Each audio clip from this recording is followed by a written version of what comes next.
Hey y'all, my name is Patrick. I work with ECHO. I work at the Asia Regional Impact Center here in Chiang Mai, Thailand.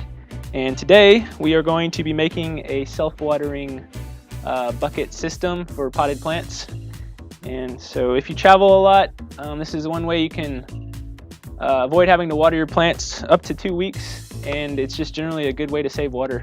So basically what we have is the bucket at the bottom here is filled with water. It's the space here that we fill with water, and the soil sits up on the lid of the bucket, and it can be filled through the pipe here.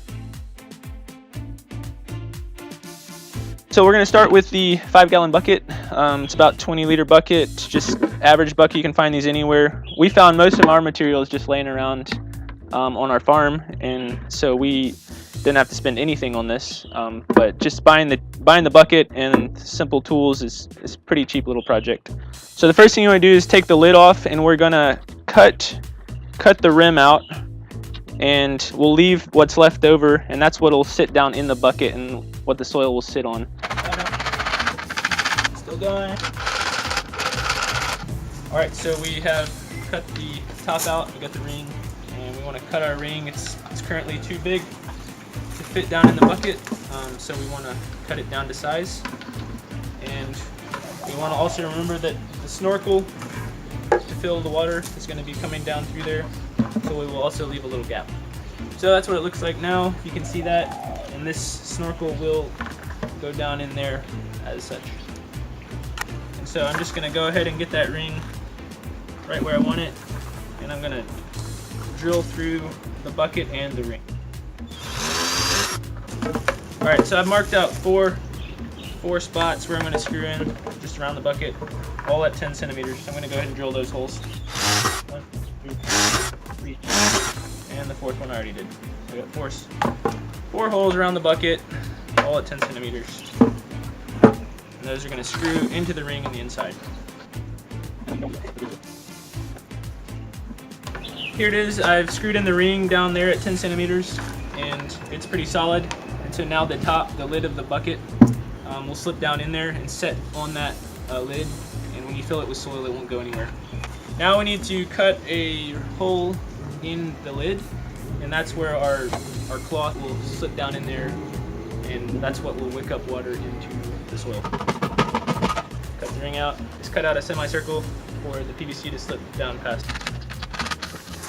So this lid with the semicircle cut out will just slip right down in there, cut the PVC pipe down to length, and I'll run a zip tie just to hold it tight.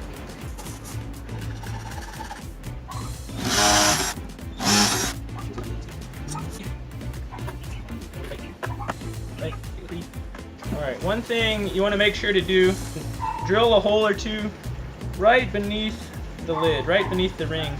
That way you can't overfill your bucket.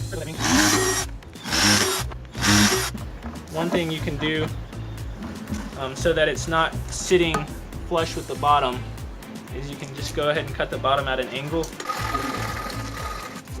That'll ensure that there's a gap and the water will come out. We'll then take a piece of cloth, shirt, old washcloth, whatever you want, stick it down into the hole, make sure it's down in the water, and just kind of flail out the shirt like this. All right, so I filled the bucket with some potting soil. You want to make sure you get a nice, good potting soil, not just straight dirt. You want to get a good fluffy potting mix. That way the water will wick up into it. If it's too sandy, of course, it won't wick into it. I'll go ahead and fill this up with water. There's a little snorkel here.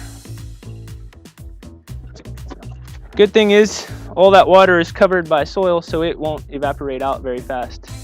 So there you have the self-watering bucket, made pretty quick and easy and pretty cheap.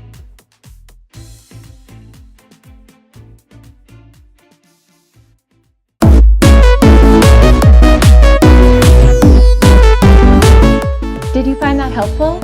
If you did, consider giving it a like or subscribing to our channel. While you're at it, why not check out our other videos or join our network at echocommunity.org for more interesting and sustainable agriculture solutions. Network members can receive up to 10 free seed packets.